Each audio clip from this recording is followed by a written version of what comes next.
Shurari, Shurari.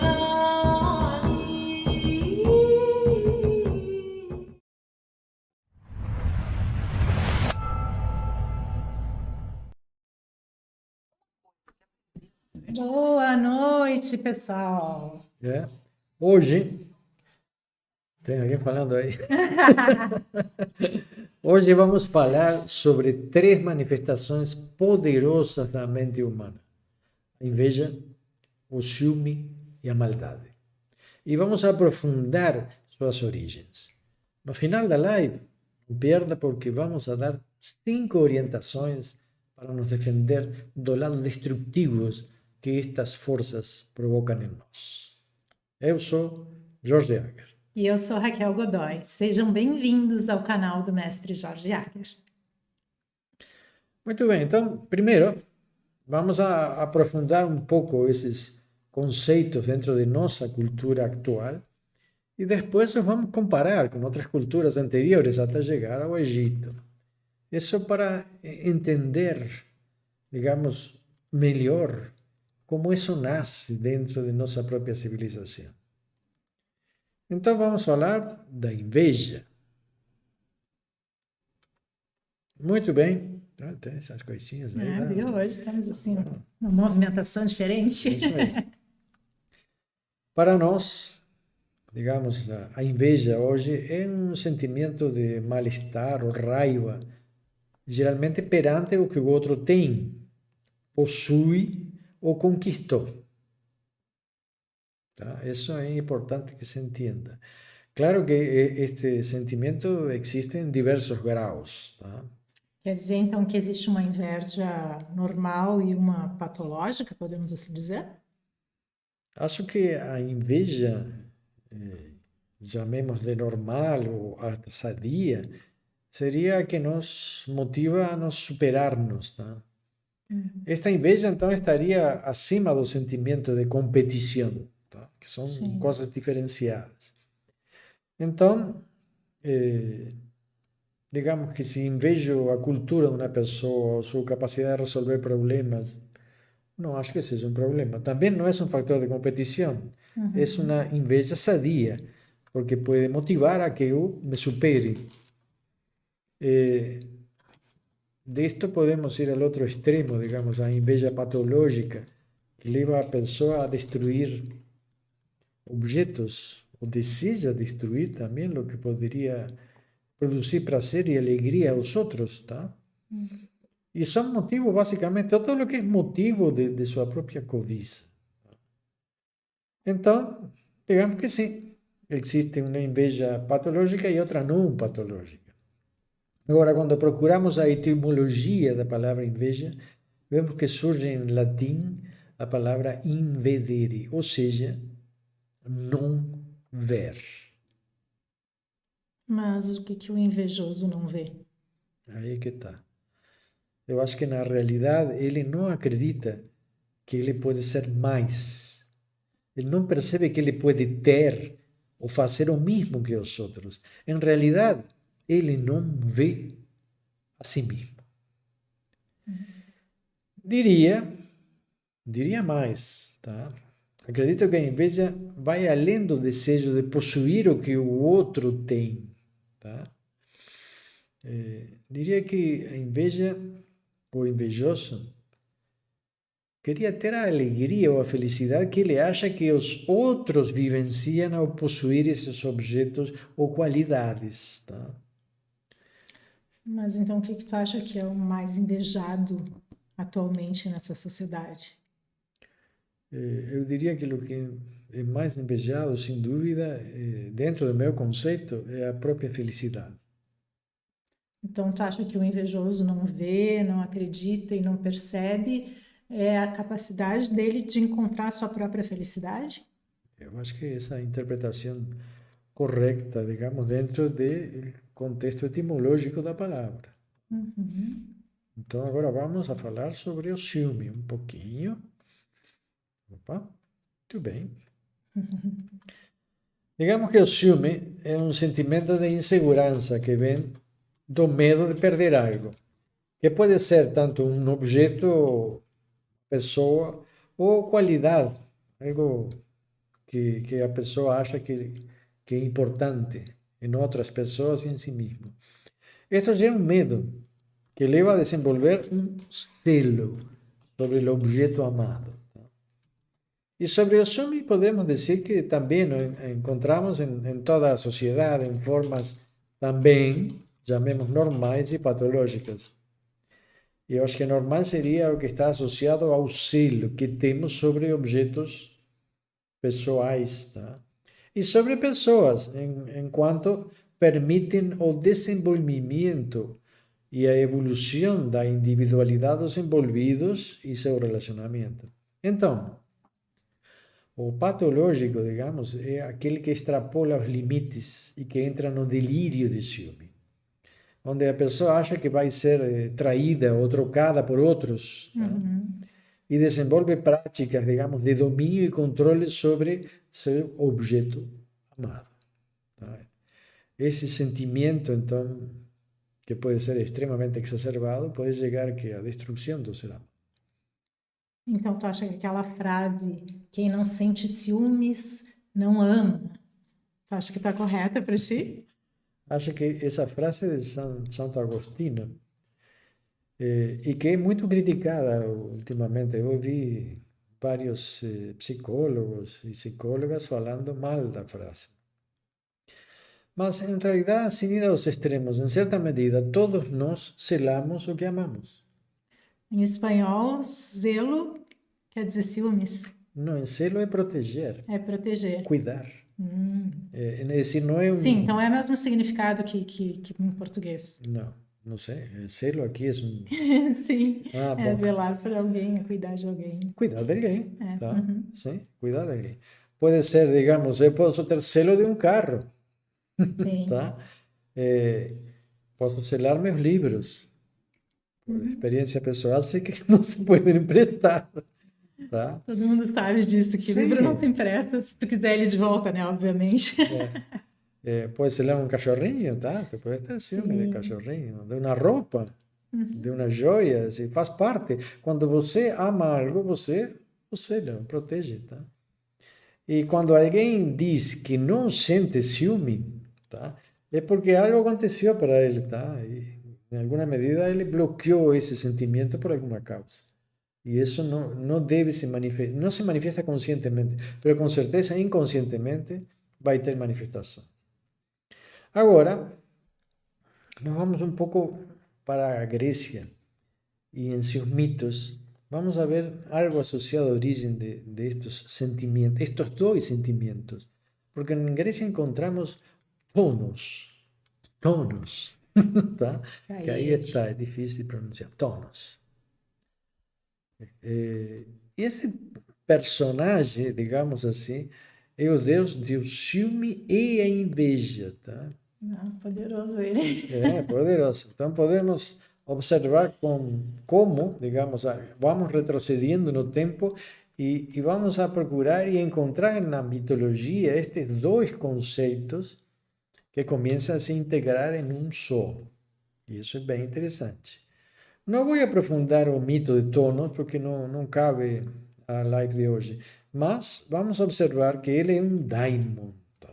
Que já falei na aula anterior, e realmente um daimon, ou como um demônio, como lo interpretavam na Grécia Antiga, era um ser intermediário, que em realidade podia ser tanto bom, muito bom, como ruim ou muito ruim. Mas está no meio, não é nem um santo, nem um demônio, como se nos coloca hoje o conceito. Eu acho que então, nesse sentido, a gente pode dizer que quem sente ciúme ou inveja pode direcionar esses sentimentos num sentido positivo ou negativo? Isso, exatamente. Isso nós vamos ver também mais adiante. Tá? Antes de entrar na maldade, sobre isso que tu perguntaste, eu pessoalmente, uma das coisas que eu faço com meu ciúme é colocá-la em algo específico. Como já falei, Meus livros. Eu achei que ele ia dizer que tinha ciúme de mim, gente. Poxa vida, né? Bom, pero aí estaria depois te queixando de que sou ciumento, que sou possessivo. Não, os livros, os livros. Tá? Aguento mal na foto, eu acho.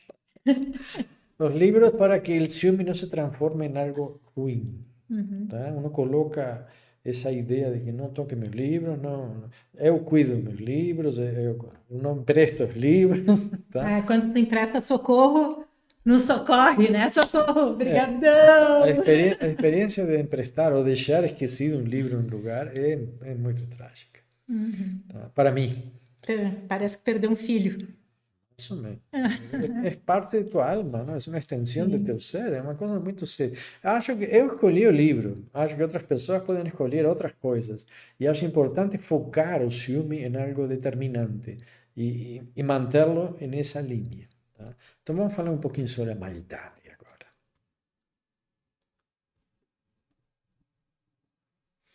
Bom,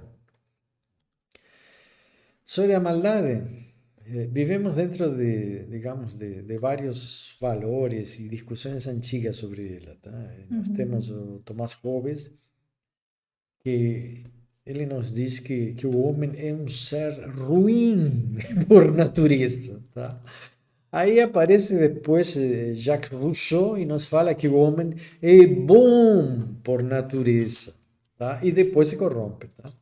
E depois temos John Locke, tá? Que nos define como se fôssemos folhas em branco, tá? Somos neutros e nos podemos ir transformando através de nossas existências. Mas essas tentativas que encontramos dentro da filosofia de definir a maldade e a bondade são todos conceitos pós-religiosos. E digamos, posteriormente então aqui ao cristianismo e à religião muçulmana. E nenhum deles reflete a realidade do ser humano. Tá? São conceitos dualistas que tentam dividir ou separar o positivo do negativo dentro de nós e fora de nós. Eu acho que quando nós falamos de maldade, nós podemos nos referir a energias negativas? Bom, nesta cultura actual, todo problema ou oposição que surge frente a nossos desejos é muitas vezes atribuído a quê? A energias negativas. E, infelizmente, diria que a sociedade optou por não aprofundar o conhecimento do mal dentro dela e também analisar suas verdadeiras causas. Então, temos uma única palavra para identificar todo o que é desconhecido. Tá, mas é como dizer então que se a pessoa está doente, ela está negativada, mas não aprofundar a causa nem o diagnóstico da enfermidade. E sem isso a gente nunca vai conseguir tratar nem prevenir os problemas, sem saber a causa, o diagnóstico. É tudo a mesma coisa, tudo no mesmo um saco, que nem a gente disse. Sim, é todo o mesmo. Então, é exatamente isso. Eu acho que se generaliza porque, no fundo, se teme, então não se aprofunda esse tema. Tá? Aprofundar, digamos, a psicologia do mal gera temores profundos na sociedade. Gostei disso, a psicologia do mal. Tem um livro que fala da psicologia do mal, que é bem interessante. Em realidade, não fala nada sobre a psicologia do mal. Eu comprei o livro e digo, bom, não pode ser que haja um livro que fale sobre a psicologia do mal. Eu fui a ver, li o livro e não tinha nada que tratasse o tema. Era só o título, entendeu? Então, fiquei frustrado com isso. Tá? Mas posso dizer, como falei na live anterior, que existe uma guerra oculta na sociedade. Vivimos um tiroteo constante, tá? Fruto de nossa própria ignorância, tá? Frente à origem real das, chamemos, energias negativas que nos rodeiam. Que podem ser energias negativas que uno capta em ambientes de pessoas específicas, de espíritos, de elementos, tá? De forças elementais, de forças astrais, do mentalismo de outros, tá? De trabalhos feitos com ou sem entidades, Sim, e sem saber disso, então a gente fica como médicos que tratariam todos os problemas e todas as doenças com aspirina. Más o menos así. Se fala, estou negativo, sí, pero ¿de qué? ¿Dor de cabeza? ¿Dor de estômago? ¿Qué aconteceu? Tá. Bom, quem não assistiu ainda a live da semana passada, pessoal, tá disponível aí no canal, é só vocês darem uma olhadinha, tá muito legal, tem inclusive um exercício no final para vocês fazerem. Bom, mas voltando, então vamos saber como os antigos egípcios entendiam essa energia, essas energias todas, e que nomes e origens eles davam? Isso é bem interessante. Eu estava. Faz tempo que faço uma pesquisa al respeito, não? É decir, e em realidade esse processo de ir avaliando as palavras, a etimologia, os mitos em diversas épocas, em realidade tu vê que uno vai ir focando, digamos, interrelacionando todas essas forças. Então, como falavam os gregos, que eles uniram, digamos, a Inveja e o ciúme, dentro de uma mesma força mítica, como uma energia que poderia tá, ser provocada por daimons. Tá? E é interessante observar que dentro do mundo árabe também existem os jinn, que seriam gênios semelhantes aos daimons. Não é gin de tomar. Não, é um gênio, Com J. que vamos traduzir como gênios, tá? Tá bom. Semelhante, muito semelhante ao conceito do daimon grego com o jinn árabe, tá? Que diria que é anterior às próprias religiões muçulmanas, tá? Então, essas figuras podem nos prejudicar de diversas formas, segundo suas histórias e seus mitos, criando inveja, ciúme ou induzindo mal entre as Eles pessoas. ficam assim? Mais ou menos. Na realidade, os jinn eram figuras muito mais complexas que os daimon. Um jinn poderia se transformar em um elemento, em fogo, em água. Poderia se transformar em uma garrafa. Ah, é o gênio aquele da garrafa? A garrafa. Podia se transformar em qualquer coisa. Então, não poderia estar convivendo com eles e não dar-se conta de que eles eram. Sim, ele podia ser, Sim. sei lá, esse copo assim. Quase que tocas um celular aí, digo, será que se podem transformar em um celular? Não sei. Olha, eu não? não sei, meu celular às vezes fala sozinho comigo. Eu tô aqui e ele começa a falar, diz Já. alguma coisa. Bom, isso vamos culpar o Google, que deve ter um gênio dentro, tá? E o problema é que às vezes, sabe como se vê isso hoje? Se fala de espíritos brincalhões, tá? Então, eu não sei se aconteceu com vocês, mas comigo aconteceu um monte de vezes, A chave. coisas que desaparecem.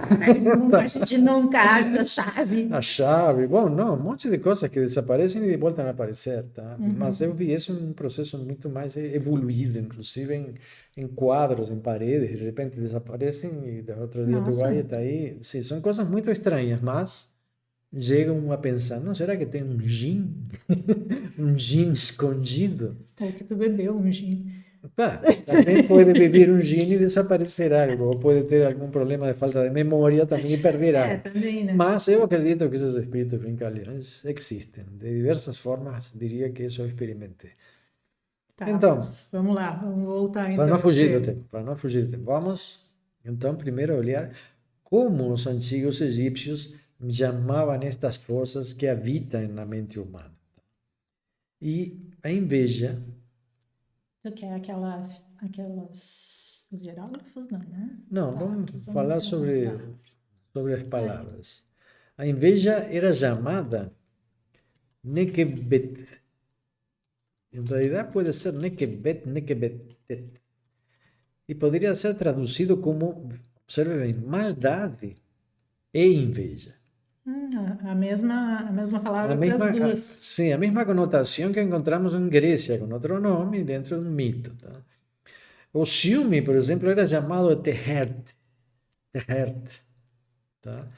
E também podia ser traduzido como uma condição triste da mente. Nossa. Tá? Bem Interessante. colocado, não? A Ah, condição triste, a mente fica triste, fica mal, tá? Também se pode considerar como que a palavra representa matar, representa doença também, vergonha e medo, tá? Então tu vê que era uma palavra muito ampla. Existiam várias palavras que representavam esse mesmo significado. Estou botando as mais fortes, digamos assim. Agora, a maldade era chamada de e também era, digamos, traduzida como preconceito. Olha o preconceito e desastre. Maldade, preconceito e desastre. Mas temos o homem mau, tá? A pessoa má, assim como que se diria, má de alma, do mal, não? sim. Tem do bem, o Tem cara gente do do, mal. o cara do bem, o cara do mal. Bom, isso seria um tutá, um homem perverso e ciumento. Olha o mal unido à palavra ciumento, Não, e perverso também, né? perverso. Bom, então, o que encontramos no Egito? Uma conexão entre todas estas palavras. E podemos perceber, então, nestes conceitos, essa clara relação onde todo se interrelaciona. Acho que tem uma coisa que queria mostrar aí, que são alguns dos símbolos que estão nestas palavras. Não sei se estão aí à vista. Fíjense, um dos símbolos que mais se repite é o que está ali à direita, aquela figura com o homem inclinado com um bastão entre as mãos e as facas. Uhum. Então, em quase todas essas palavras aparecem esses símbolos, não diria como determinantes. Tem um que é determinante, que é a agressão e a violência, mas também aparece nesse símbolo, não é só agressão, também é defesa. É defesa e agressão. E a Sim. faca, cortar, destruir, matar. Então é interessante porque eles tinham uma visão muito mais aprofundada do que nós temos de cada. Essas três palavras estão totalmente dissociadas em nossa cultura. E na cultura egípcia, assim como na grega, assim como no mundo árabe, estão totalmente ligados. Quando mais nos voltamos ao tempo, mais encontramos que as pessoas aprofundavam mais os conceitos e conseguiam uni-los e, por lo tanto, conhecê-los. Então, podemos dizer claramente que é algo que nós carregamos, como uma ideia geral, tá? Ainda sem saber claramente a origem, digamos assim. E também algo que nós temos, que nós falamos muito em nossa sociedade, e também não se sabe muito bem a origem, não? Não se sabia até agora. Ah, Tá? agora vamos revelar a origem. Quando falamos da inveja, falamos de olho grande, tá? Aqui é muito pau, o cara tem um Sim. olho, não? Ah, que olho aquele, hein? Nossa Senhora, olhou para mim. Tem um mal olhado, É, tem o conceito de mal olhado. E no Egito existia a palavra Ayi, Ayi, o olho do mal. aí ele. De aí que é isso, é o olho esquerdo, vamos entender bem. Existem os dois olhos, mas o olho esquerdo é chamado o olho do mal. Tá? Que representava que o mal olhado, tá? A bruxaria, a inveja, a maldade, tudo dentro desse símbolo. E era representado por o olho esquerdo de Horus. Tá? Tem os dois olhos de Horus. Isso a gente vê que o pessoal não sabe muito, né? Porque acha que o olho de Horus pode ser qualquer um, Não. usa de pinhetezinho, Sim, proteção, fazem tatu, etc. fazem Faz tatu. tatuagem. De repente botam no olho, O olho esquerdo, o olho em vez de esquerdo. botar o olho direito. Nunca botam no olho esquerdo, tá? Que é chamar o mal, tá? Ou estimular o mal. Isso seria esse conceito. E o olho direito é um amuleto contra o mal, é decir, é o outro extremo. Sim. Um representa, então, o olho da lua e o outro o olho do sol. Tá? Vamos aprofundar isso um pouquinho mais depois. Então, vemos que eles aprofundavam muito os conhecimentos sobre as forças negativas e conseguiam integrar as origens entre elas, tá? Mas o mais interessante é que o olho do mal, o olho esquerdo, como falei antes, era representado pelo lado escuro da lua. Tá? E o direito, o símbolo do sol e da claridade, a escuridão e a luz, tá? Então, percebemos que eles entendiam que existem duas forças inerentes ao ser. Uma positiva e a outra negativa, juntas, não separadas. Estão no mesmo corpo, tá? Mas estão juntas. Então, digamos que todos nós existimos entre essas duas forças, que podemos chamar vida e morte. Uma força ativa e a outra passiva. Então, para eles, a mente das pessoas, digamos, não pode haver uma força que predomine sobre a outra. É importante que haja um processo de equilíbrio. Tá, então podem existir pessoas do bem e pessoas do mal? Não especificamente do bem e do mal, para os Sim, egípcios. nunca uma pessoa é só boa nem só ruim, não Isso. existe isso Não existe nem o bem, nem o mal absoluto. absoluto. Tá? Isso é um fato. Especificamente, existem pessoas que percebem o que os rodeia, todo o que os rodeia com o olho direito de Horus, tá? Que seria a luz, a vida, a alegria, a felicidade. Então, tudo é maravilhoso. Para essas pessoas, tudo está bem, tudo vai dar certo. Perdi o emprego, mas a semana que vem já vou estar com um emprego melhor. Perdi a mulher depois de 20 anos, mas não tem problema. Eu vou encontrar outra melhor. Ou a mulher perdeu o marido. Tá. Mas eu vou encontrar um gato maravilhoso que vai resolver minha vida. Então, quem vê tudo pelo olho direito, vê tudo maravilhoso. São os otimistas, a gente diria. Diria que e existem pessoas que percebem tudo pelo olho esquerdo da lua. Parece que tu tá falando dos nossos dois cachorrinhos. Mas O também- Nick, tudo é maravilhoso, É. tá sempre feliz, não tem mau tempo. E a Rivka tá sempre Triste, tá triste, todo ninguém me sofrido. ama, ninguém me Ninguém me quer. Mais ou menos assim. Então, para o olho da lua, para uma Rivka, nossa, cadelinha, digamos, então a vida não tem sentido, tá? Só se vêem defeitos, tá? Neles mesmos e nas pessoas. E sempre estão infelizes, em certa medida.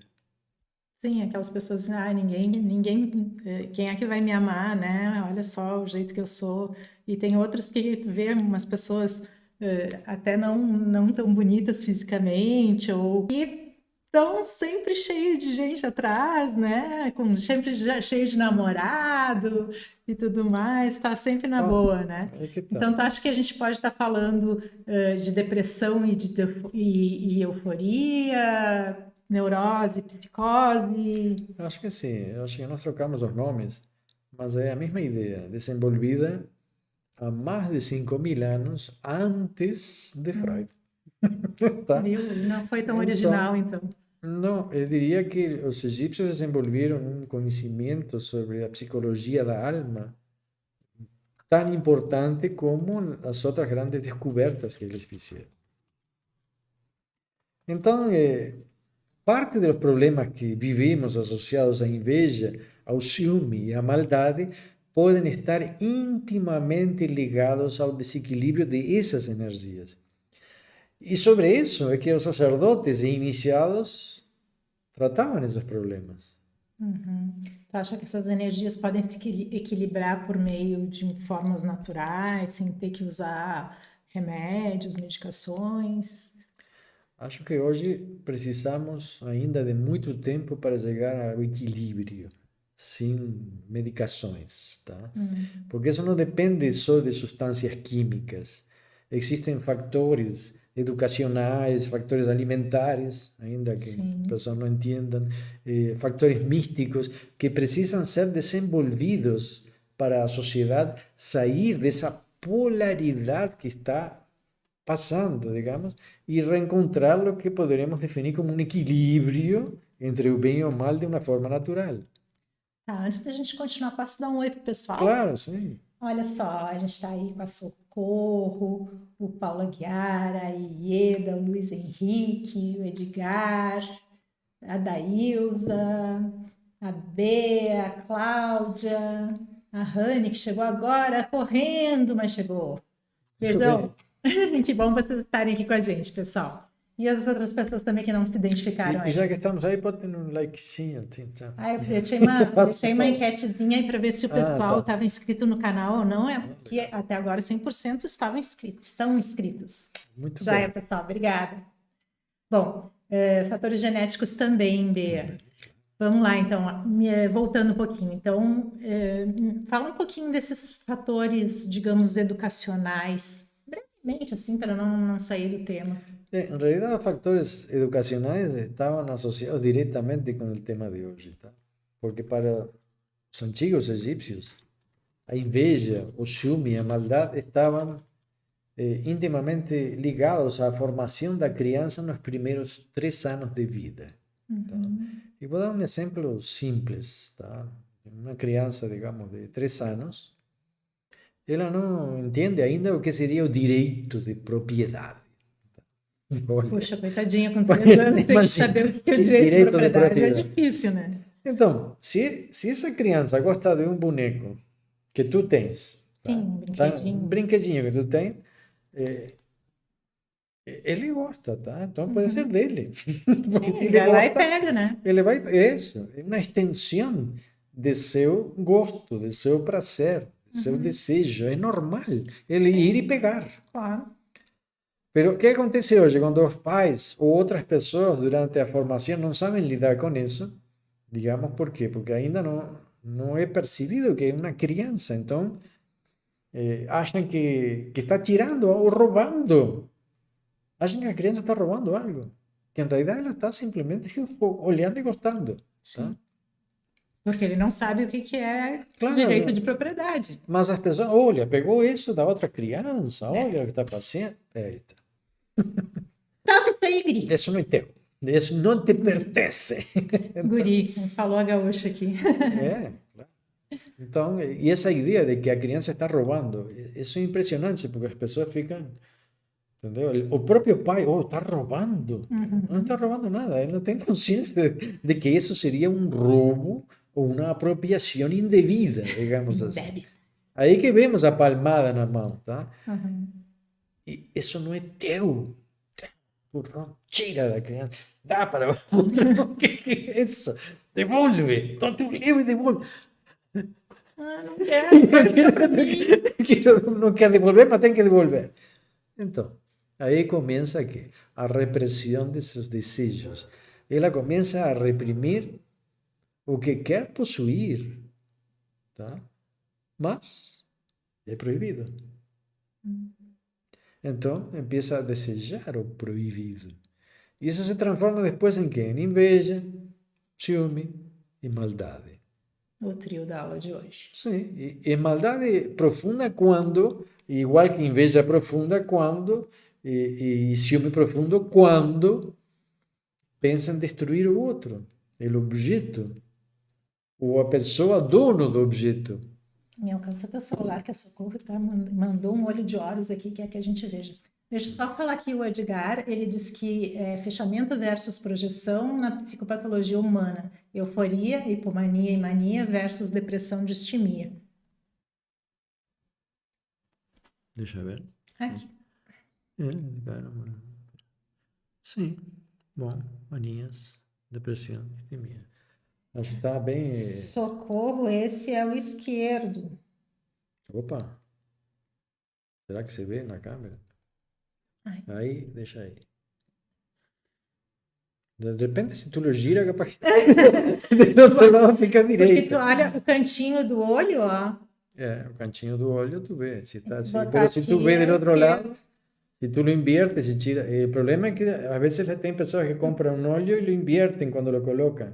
Não, Então, mas esse aqui eu acho que não tem como inverter, porque vai modificar ali o... bom, não sei. Pero de qualquer maneira, olho Devolve, Socorro. acho bom devolver-se. Eu ficaria com ele. Tá. Então, digamos que existem vários fatores dentro da própria psicologia que analisam estes conceitos. Tá? Ela comprou no Egito, eu acho. Tá, Socorro, a próxima vez agora, quando a gente for, tu leva ele e a gente toca. Isso pode ser. Eu comprei alguns também lá. Eu também comprei um, mas eu comprei o direito. Sim, uno tem que observar isso, mas às vezes a pessoa tem o olho e tu lo puedes girar, porque ele é calado, não? A figura, então tu puedes colocar de los dois É, lados. E aí que que as bem. pessoas não se dão conta. Tá, mas então, voltando lá à questão da inveja, ciúme e maldade nas crianças. Sim. Então, na realidade, eu acho que no fundo a gente cria pequenos monstrinhos por ignorância de não entender e não saber como é que funciona essa questão da psicologia do mal.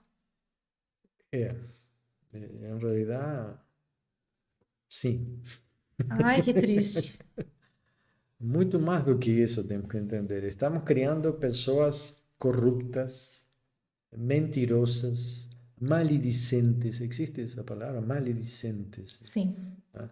E depois que criamos essas pessoas, as punimos, tá? Quando fazem coisas erradas normalmente. Nós criamos o monstrinho e depois lo perseguimos. Mas fomos nós que geramos essa situação. Uhum. Então, muitas vezes essas pessoas se transformam em quem? Sociopatas, pessoas depressivas. E elas terminam, digamos, vivenciando as energias negativas e positivas em todos os seus extremos, tá? Se vão aos extremos patológicos, digamos assim. Uhum. Só para responder para o Edgar, por que esquerdo mal e direito bem? O olho retirado por Set foi o esquerdo, não foi? E a pergunta dele? A pergunta dele. O olho de Set, que tirou de Horus? Por que que o olho esquerdo é do mal e o direito é do bem, se o olho retirado por Set foi o esquerdo, não foi? Sim, mas tirou o olho da lua, tá? Em realidade, os mitos não dizem que tirou um olho, em realidade tem mitos que dizem que tirou os dois. Uhum. Tá? Tem algunos mitos que dicen que tiró un olho, que era el olho de Ra, otros dicen que era el olho da Lua, y otros dicen que eran los Foram dois os olhos. dois. Os dois olhos. Ai. Tá, pero vamos, eu entendo isso. Por que que o olho do mal, o olho esquerdo? Sim, porque a lua não é uma coisa negativa, né? Tá, mas vamos atrás disso. Tá? Existe, Edgar, existe o conceito de olho predominante, verdade? Uhum. O olho dominante. Dominante. Existe o olho dominante. Então, se tu queres saber qual é teu olho dominante, não, tem que colocar um objeto, olhar, digamos, uma lucezinha, coloca as mãos à frente, assim, a esta distância, mais ou menos, estica o braço e aponta para um objeto pequeno que possa ver. Então, depois fecha um olho, fecha o outro e vai ver qual é o olho que está olhando esse objeto. Então, vai ver que tem o olho direito ou esquerdo dominante, tá? Então, dentro da concepção egípcia, o olho dominante está associado a esse processo de energias e de percepções do mundo. Em teoria, os egípcios entendiam que o olho direito, o olho dominante é o direito, tu vai ter uma fórmula de ver o mundo. Quando tu olho dominante é esquerdo, tu vai ter outra. Então, tu vai ter uma ideia mais psicótica do mundo ou mais neurótica do mundo, tá? Vamos dizer assim, ainda que não estou discutindo terminologia psicológica, não é? Pero digamos que existe um lado mais feliz e um lado mais infeliz de ver o mundo. Tá? Claro que os dois são necessários para tu viver dentro desta realidade. Tu tem que ser realista e objetivo e ver o defeito. E também tem que ver como melhorar o defeito. E criar coisas positivas. Mas às vezes tu tem que destruir um prédio para construir outro. Então, os dois olhos são necessários. Como destruir, como construir. Ele quer saber se o olho dominante é igual ao hemisfério dominante. Não, é o contrário. Isso é claro. Mas falando de hemisférios, aí ele já está falando de que existem partes do cérebro e em termos, as partes do cérebro têm a região orbital, não? Paraorbital, esquerda, que é o que se tem feito estudos de los anos 1880, se não me equivoco, até agora começaram estudos de definir quais são as partes do cérebro que definiriam temperamento, caráter ou certas atitudes psicológicas. Então, faz pouco tempo, nas Filipinas, fez uma pesquisa sobre criminosos de alta violência e se redescobriu, porque já se faziam lobotomias em pessoas, para tentar evitar a violência extrema, porque se viu que a região paraorbital esquerda é a que está íntimamente ligada, digamos, uma atrofia dessa região del córtex, é o que produz, digamos, estados psicopáticos, patológicos. ¿tá? Então, digamos que se os egípcios colocavam o mal, entre aspas, en el lado izquierdo, tal vez não estavam longe dessa percepção. Tá? Não estou querendo justificar uma coisa com outra, Sim. mas tem algo. Tá? Tá, mas e aí a Cláudia está dizendo aqui, desesperada, que o olho dela é o esquerdo. Como que os egípcios antigos procuravam o equilíbrio dessas energias? Não, mas agora não vamos chegar a isso, né? Ah, sim, Estamos porque já ficamos desesperados, né? Cláudia, se tu tens o olho esquerdo predominante, tu vai ver os problemas que tem em tua atividade profissional, dentro de qualquer trabalho que tu faças, tu vai perceber aonde está o ponto de conflito com mais facilidade. Então não é ruim, tá? Não é que Cláudia, seja deixa eu te ruim. contar um segredo aqui, vou contar pertinho. Opa, mas o meu é o contrário. É Então, por isso, a gente parte se do equilibra, né? equilíbrio, esse equilíbrio, tá? Por isso que quando a gente fazia móveis, eu fazia a parte O do acabamento. controle de qualidade Controle de depois, para ver todos os defeitinhos e corrigir. É uma coisa boa. Sempre que é bom. Tem que haver o equilíbrio, esse é o ponto, É. tanto de um como do outro. Não tem que ter de mais um ou mais do outro. É decir, temos que entender que não tem como erradicar as forças negativas de nós, tá? Do meio e da sociedade. Não tem como fazer isso. Esto es algo que los egipcios sabían. Y esto fica claro porque eles tinham deuses malignos, digamos, hoje interpretam como demonios, mas en realidad esos deuses podían ser benignos también. Los mismos dioses podían, digamos, o daimons, ¿no? Podrían ser usados para proteger túmulos, templos y hasta salas dentro de los templos. Entonces no existía esa división, digamos. Sim, eles tinham uma sociedade que convivia com as duas forças. Sí, y esto es importante para entender cómo aquella civilización atingió sus enormes conquistas. Hoy la sociedad demoniza a oposición y desea su destrucción, desea que se destruyan. Que, bueno, nós prevemos eso claramente, nos vemos en la clase política, ¿no? Las cosas que han acontecido en este país. Sim, mas na realidade, assim, é interessante tu ter uma oposição, porque com a oposição tu te força a crescer, até ver ideias diferentes e modificar alguns pensamentos teus, né? Eu acho que é um equilíbrio. É importante que as pessoas se deem conta que a oposição, tu vive com oposição em tudo, entendeu? Tu vai sair na rua e tem gente que pensa diferente de ti e tu Sim. vai ter que convencê-la de que o que tu estás procurando é do bem e não é do mal. Sempre vamos ter oposições. Nós percebemos, como disse isso, na política e nas religiões. E hoje, ainda hoje, a igreja luta contra o flagelo da pedofilia. E não adianta seguir culpando o demônio por isso, tá? Durante anos se vem impondo, ameaçando com um demônio. E aqui no Brasil temos o caso de João de Deus, que ele experimentou claramente esses extremos do bem e do mal. E como? Eso sí, es una polaridad enorme. Y cuando se viven esos extremos, no estoy diciendo solo una persona, estoy diciendo también la sociedad. Cuando la sociedad se divide y vive en extremos, de izquierda y derecha, es la misma cosa que no es construir una pirámide con una mano, estoy construyendo con la mano derecha, vamos a construir la mano derecha, ¿tá? Y después ve a mano izquierda y va rompiendo todo. Entonces, todo lo que se hace do bem se pode destruir rapidamente, porque é muito mais fácil destruir que construir. Ah, com certeza. Tá? E isso é o que nós vemos em João de Deus. Ele constrói uma estrutura e de repente ele mesmo foi destruindo, destruindo, destruindo, que todo isso cai como um castelo de naipes. Não? Então, para gerar o equilíbrio, Cláudia, que os egípcios procuravam, ou desenvolver as polaridades também, de igual forma, ¿no? Desenvolverlas es importante. Mas temos que ter o quê? Um foco em algo maior. Então, isso não quer dizer que vai mudar a visão que a pessoa tem. Qual vai ser o olho dominante?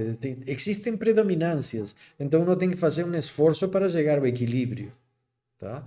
Entender a importância da polaridade. Não é negá-la, Sim. tá? Não, eu sou do bem, eu sou um cara do bem, só penso no bem. Bom, se eu penso no bem, vou estar alimentando o monstro do outro lado. Vamos a ser más claros. Nuestra sociedad treina soldados para matar y usar ferramentas de morte. Da misma forma que treina médicos para curar y usar ferramentas de vida. Tá? Então, o iniciado egípcio aprendia a arte da guerra e da luta tanto quanto a arte da cura. Eram coisas fundamentais em seu processo de criação e de evolução. E por isso os iniciados e meus discípulos estão trabalhando hoje em cima do ponto de equilíbrio. É uma das práticas mais importantes que se faz dentro dessas experiências é justamente meditar no símbolo do triângulo com um olho de Ra no centro, tá? Agora vamos dizer, bom, quantos olhos existem? Tá? Em realidade existem 3 olhos. 3? Sim. Tá? Sim. O Sol, a Lua e Ra em uma concepção diferenciada. Tá? Que vamos tentar explicar, porque todos os mitos egípcios são meio confusos. Digamos que os dois extremos desse triângulo inferiores, tá? Os extremos Seriam inferiores, eso, são E os olhos. Eso. São os olhos de Horus, o Sol e a Lua. E o olho no centro do triângulo seria o olho da consciência divina de Ra. Tá? Uma coisa é a luz, mas dentro da luz tem a consciência divina. Então, quando vocês estimulam as polaridades, estamos começando a trabalhar essas forças positivas e negativas. Agora, quando elas focam em um ponto, essas polaridades começam a recrear. É como colocar a corrente positivo e negativo, tu lo enfrentas, produz luz. por isso o triângulo. O triângulo é a manifestação de positivo, negativo e neutro. São as grandes forças que habitam no ser humano. Só que o centro, o terceiro olho, digamos assim, é uma criação da própria polaridade. Tá? A través do neutro, tu chegas ao positivo e ao negativo, e a través do positivo e ao negativo, tu chegas ao neutro. Então, são forças extremamente importantes no processo de evolução espiritual e energética do discípulo.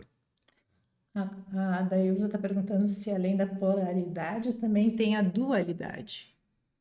A dualidade é o conceito que o cristianismo nos coloca. Existe uma dualidade, estamos divididos. Tá? Então, dentro do conceito egípcio, não estamos divididos. Tá? Existe uma polaridade dentro de uma energia. Pero não estamos divididos. Nós polarizamos e essa polarização, quando nós queremos, por que se polariza? Porque se eu anulo uma força, eu a transformo em um processo de neurótico, de repressão. Eu a reprimo. E quando eu a reprimo, ele se manifiesta de outras formas. Se eu reprimo o mal, é pior. Se eu reprimo meu desejo, é pior. O assunto é como liberar isso sem destruir. Então, Sim, não quer dizer que se eu tenho vontade de matar alguém, eu vou lá claro, e vou matar alguém. esse é o ponto, né? E isso é uma discussão dentro da própria evolução da história da psicologia. Vamos liberar todos os nossos desejos. Bom, todo isso teve uma etapa. E depois se deram conta que isso não levava a nada. Tá? Então, a ideia do triângulo é elevar essas duas energias para um objetivo superior. Tá? Mas elas são complementares. Sim. Tá? Isso é extremamente importante. E tanto o bem, digamos, como o mal, anjos e demônios, que em realidade são formados a partir da mesma essência, devem servir o sagrado em nós e não nós a eles. Tá? Então, que isso é um enorme conflito, porque as pessoas, vou procurar uma energia divina de cura.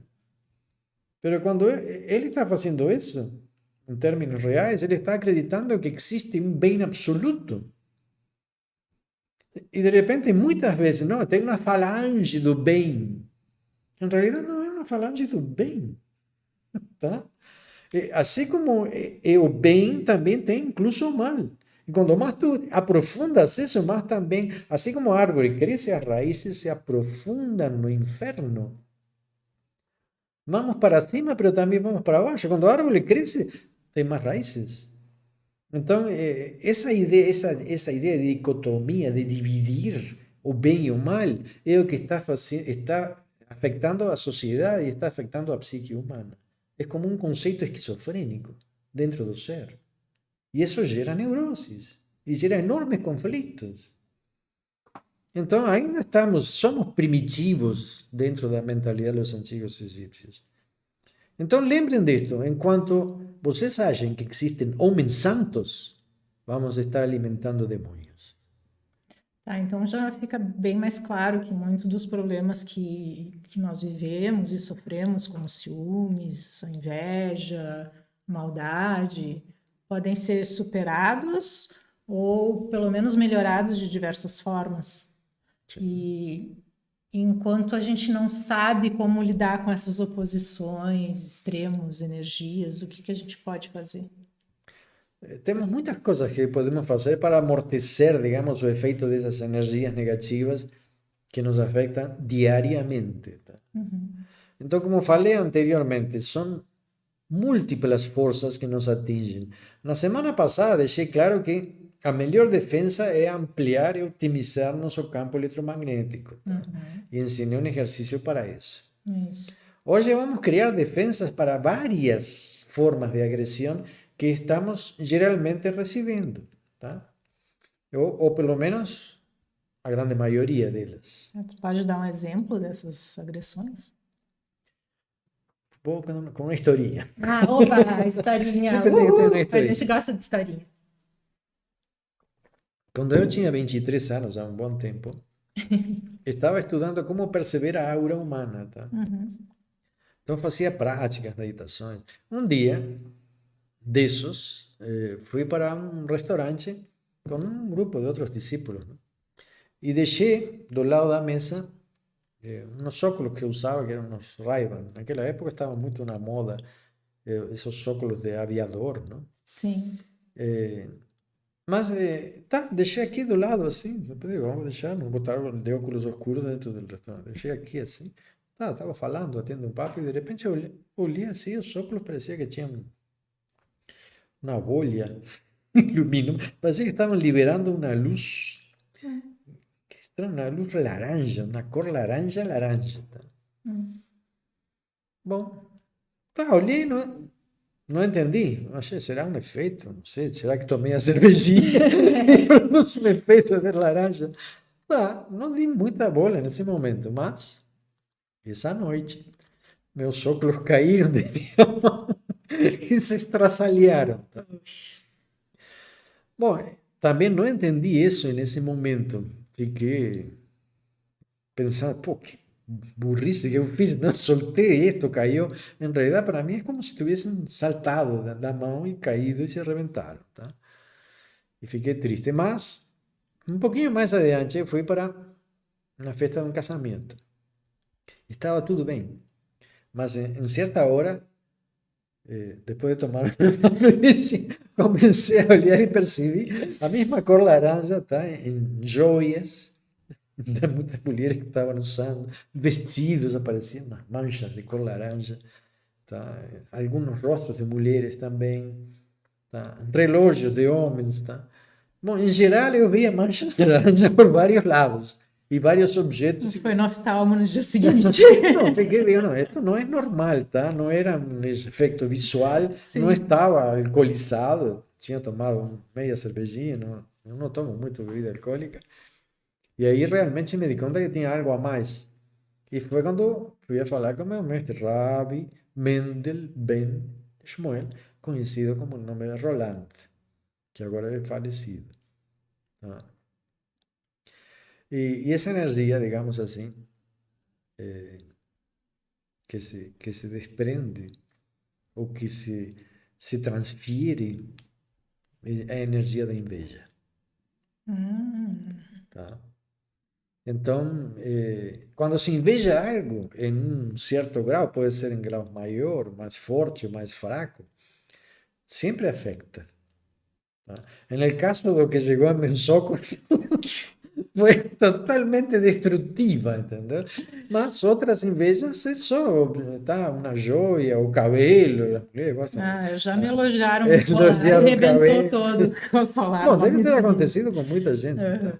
E realmente afeta, não é só afeta o objeto, pode afetar a saúde física e mental das pessoas. Puxa, e a gente tem como se defender disso?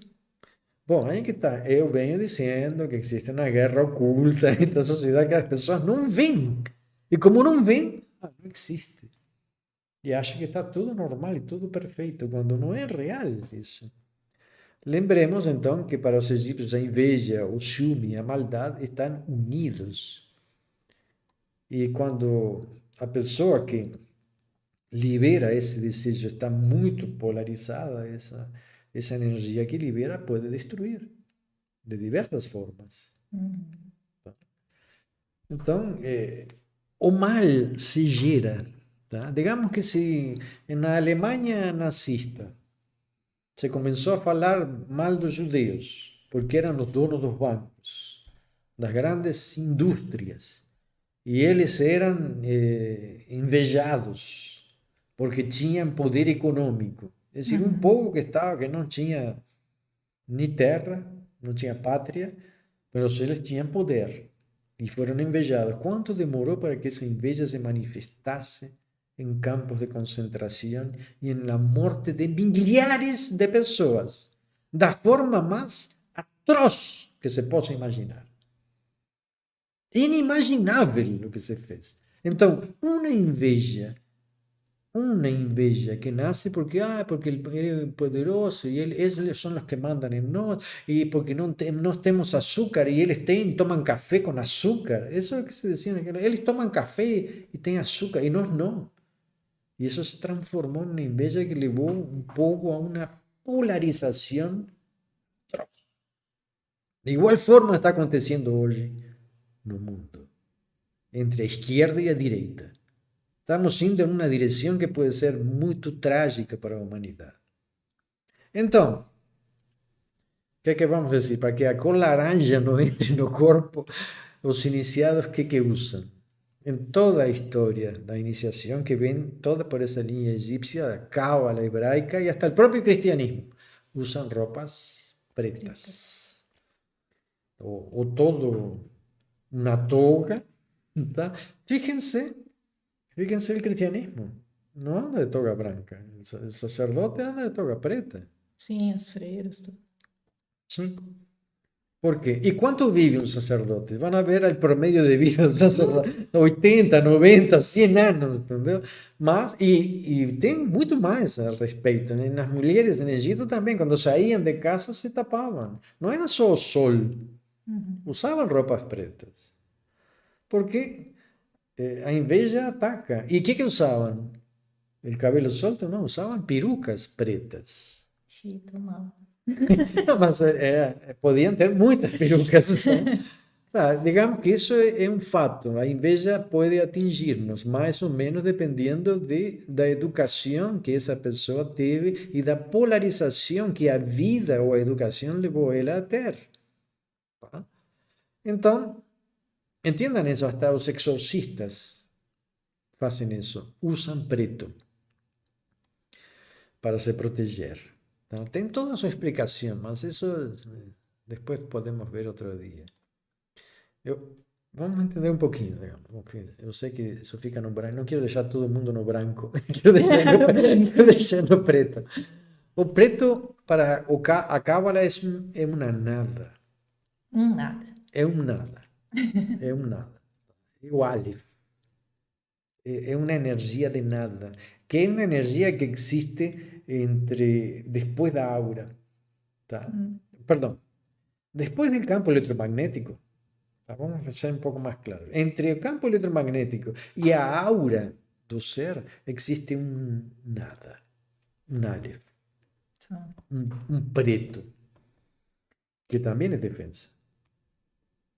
é um nada, é a morte. É como a pele está morta, mas a pele nos protege de um mundo externo com um mundo interno, mas está morta. Sim, a camada externa que nos Ah, sim, a protege está camada morta. externa, sim. Sim. Então é um nada, tá? Digamos energeticamente. Digamos que en el preto las energías negativas se diluyen. No son absorbidas, elas se diluem. Então, essa é uma coisa que tem que ser bem esclarecido, porque tem muita confusão em relação a esse tema. Então, vamos começar a dar, digamos, 5 pontos de defesa que precisamos desenvolver para nos proteger de quê? De várias forças negativas, geradas de diversas maneiras. Pero esses 5 pontos é a aspirina, tá? Sirva a dor de cabeça, Sim, não sei se baixa um pouquinho a é mais febre. geral, mas É um geral, pero mais aprofundado. Se você suma o que ensinamos a semana live passada. anterior, de criar, digamos assim, aumentar nosso campo eletromagnético, mas estes elementos, vocês vão ver que muitas das coisas que acontecem com vocês, dores de cabeça, sensações de depressão, mal-estar, falta de visão para encontrar soluções para os problemas, bom, infinidade de coisas que acontecem como resistências, enormes resistências. Pô, pero eu estou sendo do bem, estou pensando no melhor, como é que isso acontece comigo? Estou fazendo tudo certinho. Por quê? Muitas vezes a resistência vem de outros. Acreditem, tem resistência de uma pessoa que está fechada em casa, sozinha. Ah, porque ela consegue ficar sozinha em casa. Pero está sozinha em casa. Igual pode ser invejada. Então, a oposição sempre existe, porque sempre existe frustração nas pessoas. Isso é o que é triste. Tá? Então, usar roupas pretas, se não usam um terno ou vestido, podem usar uma camiseta, uma camisa, calça, tudo que seja preto ajuda, nesse sentido. Inclusive de noite? Sim, de noite, de dia. Não, eu digo de noite para dormir ou uma Sim, coisa assim. camiseta, aquela, uma manta preta, Um edredom lençol preto, preto. lençol. Bom, tudo isso é fantástico para dormir, porque isso aí te protege dos espíritos. Não é só energias. O preto te protege das influências espirituais que muitas vezes aparecem no plano noturno, ou que nos mandam de noite, porque os bruxos trabalham de noite quando vocês estão dormindo. É às 3, 4 da manhã que batem na janela ou entram na porta. Então o preto, pô, aqui não tem nada, tio. O que eu vou pegar se aqui está todo escuro? Tudo é um mar de escuridão. Bom, funciona. Então, quando, digamos, os objetos são invejados, digamos que me invejaram, estes óculos, não, ninguém mais veja. Mas essa caixinha dos óculos, tá? Vocês la colocam no sol, botam um pano úmido, primeiro deixam umedecer um pouquinho, e depois la deixam no sol por pelo menos umas 3 horas. Isso ajuda a que essa energia ela vai se vai indo. Qualquer sol, não precisa ser sol do meio-dia, nem sol. Não, Sol, sol. solzinho. Sim, ela vai se esvaindo. Tá. Tá? E isso é bem interessante, porque isso se percebe. Você percebe a cor, né? Te beijaram, né? Agora, Não. tá? E outra coisa importante, durante a semana, seria importante usar sapatos com solado de couro. Eu sei que isso é complicado para os que são veganos, tá? Sapatos com solado de couro são importantes para descarregar energias. Que os sapatos, os tênis e tudo isso são terríveis, mas não tem como descarregar energia com um tênis. Tá, mas e se eu não quiser usar um sapato com sola de couro? O Bom, aí que tá. que eu faço? A pessoa fica descalça durante 15 minutos no fim de semana, digamos, bota os pés em grama, Na terra? na terra, em grama ou em uma pedra de mármore preta. Também. Puxa vida. Em Arranjar inverno, um mármore preto. em inverno é duro, mas de qualquer maneira ajuda, tá? Bota os pés na grama, toma um suquinho, um chimarrão, bate um papo e tá, e vai descarregando. Sentar em cadeiras, porque a pessoa não se senta mais em cadeiras de madeira, não usa mais escritórios de madeira, os colchões não têm aquela relação natural que era Sim. antigamente, tudo é isolante. Então o corpo não descarrega. Sim. Y no estamos viviendo con energías constantemente, hasta los aparelhos electrónicos, tensión, estrés, pánico. No tenemos como liberar eso. Entonces, haciendo eso, 15 minutos por semana, solo botando los pies en una gramilla, tomando un suquinho, respirando profundamente, ya eso descarrega. Y son cosas absolutamente diferentes. Las energías que llegan a nosotros, as energias que nós producimos e descarregamos, as energias que vêm por forças espirituais e por trabalhos. Já temos vários elementos que estamos nos defendendo. Também uma coisa importante. Deixa eu só fazer uma. Faça. Eu fiz uma enquete aqui com o pessoal, né, do canal. Vejo 6% das pessoas que estão nos assistindo não estão inscritas. Então, pessoal, se inscreve aí, fica aí com a gente. Tem muita coisa legal para ver, né? Nós precisamos de vocês. Essa é a grande verdade.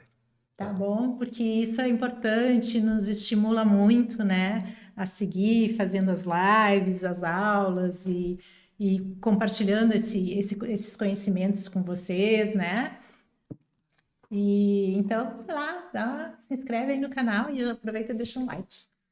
Então, Voltamos. outra coisa importante, colocar um rolo de tecido de linho ou algodão Esse é bom. aos pés da cama.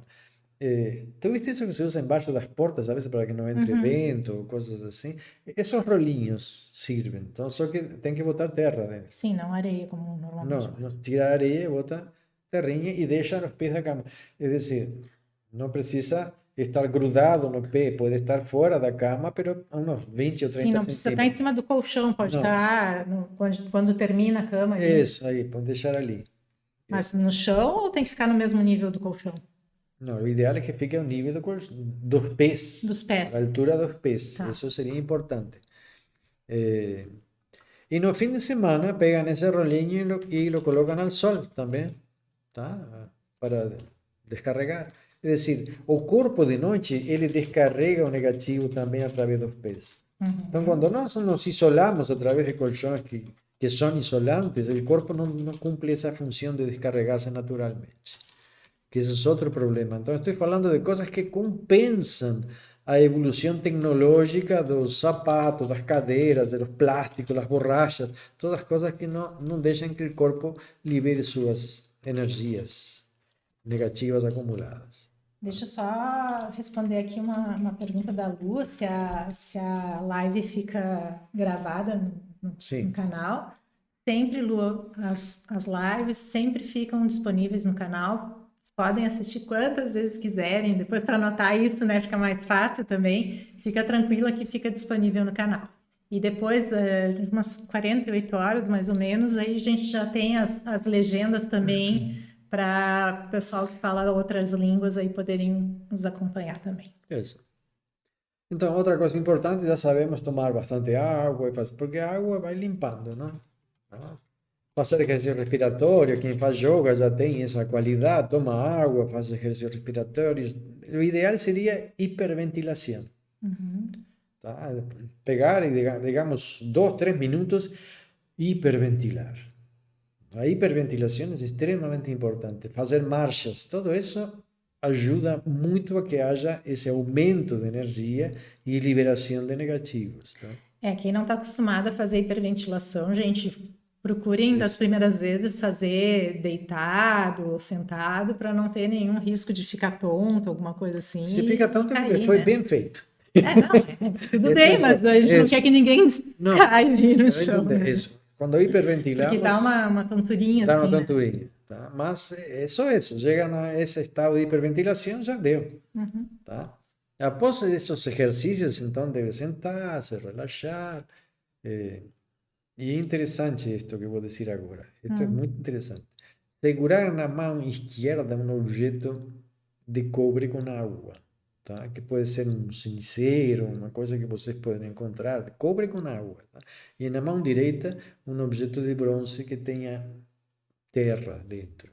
Então, podem ser 2 potecinhos. Sim, não precisa ser uma quantidade enorme. Não, os potecinhos, uns potecinhos de cobre com água e de bronze com terra.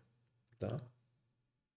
E fazem isso por uns 10 minutos. Vão ver como o processo de aumento da energia, da bioenergia da pessoa é impressionante, porque cria um campo eletromagnético. Entendeu? Tu fazes a marcha, fazes exercícios, hiperventilas, tomas bastante água e de repente tu pegas isso, puedes colocar sobre a mesa e colocar as mãos em cima das potes. Dá uma vitalidade. Tá? E ajuda mais na defesa de outras forças que são mentais contra nós. Porque se alguém se impõe à nossa energia eletromagnética, vocês imaginem um ímã com uma grande potência. Ele vai dominar outros ímãs. Todos vão ficar presos a ele. Então, se vocês aumentam o campo eletromagnético de vocês, o outro ímã não os domina. Vocês controlam. Está claro? Não existe domínio mental. El que domina mentalmente, ele acha que tem mais força. Tá? Agora, se vocês se acham fracos ou estão fracos, então não podem enfrentar essa energia. Sim. Então, quando aumentam o campo eletromagnético nesse grau, e falo campo eletromagnético porque não tem um nome específico para isso, tá? Porque em realidade não é a aura. Sim, não é a áurea nem a aura. Então, vamos deixar assim. Então, 10 minutinhos, tá? Lembrem disso. Esse é o quarto ponto. O quinto ponto, quando nos sentimos mal e atribuímos isso a energias negativas, sentimos que são energias negativas, o que é que nós fazemos? Nos sentamos entre dois vasos com terra e planta, tá? Não pode ser só terra, dois vasos com terra, plantas que você tenha em casa. Então, você senta em uma cadeira, bota um vaso de um lado, um vaso do outro e fazem assim, botam estes dedos. Poxa, me arrancou os cabelos aqui. Ah, desculpe. Estes dedinhos botam dentro da terra e ficam uns 15 minutos. Tá, mas pode ser num jardim também, numa praça, alguma Sim, coisa assim. mas geralmente as pessoas tudo bem. moram dentro de um apartamento, né? De repente já tem duas plantinhas que descarregam, depois la botam Coitadinha. na área. E se a planta morre, o que acontece? Bom, aí que tá, tem muitas coisas Pode que podem acontecer isso da planta morrer? Sim, claro. Eu botei, me lembro que uma vez eu atendi uma pessoa que me dizia que ele se sentia muito mal e não encontravam o que era na alimentação. Era problema de alimentação. Eu traze um garfo teu e uma faca lá que tu usas. Eu botei, descarreguei. E a pessoa nunca mais teve problema, pero as plantas morreram.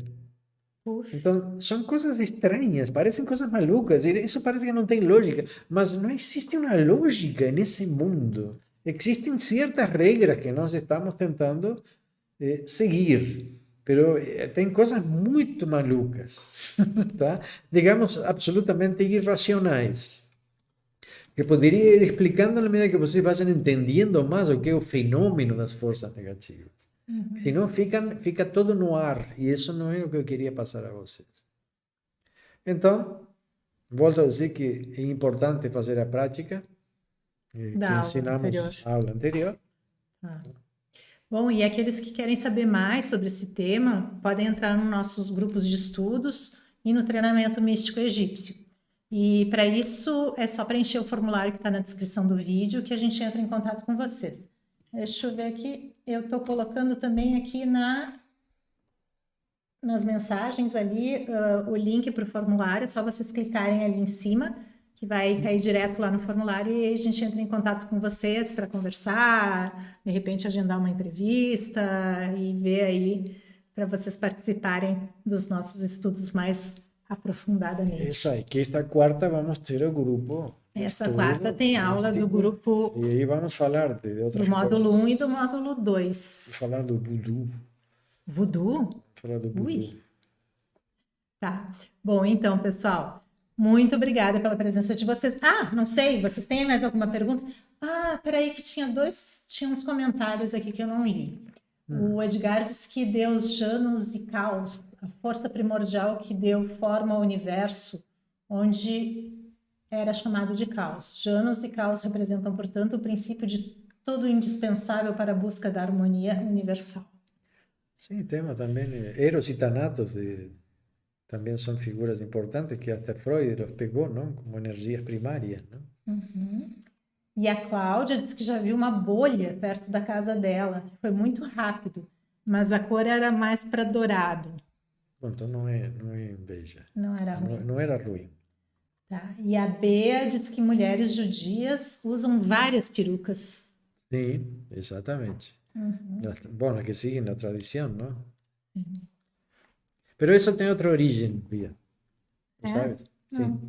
Tú sabes que en la época que el judaísmo no tinha ainda sua terra, Israel, ¿no? Existían muchas perseguições e pogroms, tá? Então, o que acontecia nas perseguições, ou pogroms, como se chamavam, em certas regiões, na Rússia, na Polônia, todas essas regiões, digamos, eles vivían en pequeñas ciudades, ¿no? Y los ejércitos entraban y estupraban a las mujeres. Entonces, ¿qué se comenzó a hacer? Los hombres comenzaron a rapar el cabello de las mujeres y las filhas y todo. Entonces, ahí viene esa tradición, porque ahí el cara pegaba a una mujer y estaba rapada y ya no geraba esa cuestión de desejo. A mulher sem cabelo não gera desejo. E isso foi uma forma de defender as mulheres. O judaísmo criou isso e ficou dentro de uma estrutura tradicional. Então, muitas mulheres dentro da tradição usam perucas como usavam antigamente as mulheres depois dessas situações. Daí nasce a peruca hebraica. Não é a mesma coisa. Bom, não deixa de ser, não? Parecido, porque em realidade era uma forma de defendê-las e as mulheres também se defendiam no Egito usando perucas pretas, de outro tipo de agressão. Muito bem. Então tá. Mais alguma coisa aí, pessoal? Senão nós vamos encerrando Sim, já por hoje. passamos da hora. Nossa, passamos mesmo. 1h16 hoje já. Ui. Então, foi um prazer ter estado com todos vocês. Espero que nos acompañen en las próximas lives y quien quiera entrar en los estudios más aprofundados de evolución y de crecimiento místico, eu acho que vai ter grandes surpresas e vai gostar muito. Com certeza. Pessoal, beijo grande para vocês. Boa semana. Tchau, tchau. Obrigada.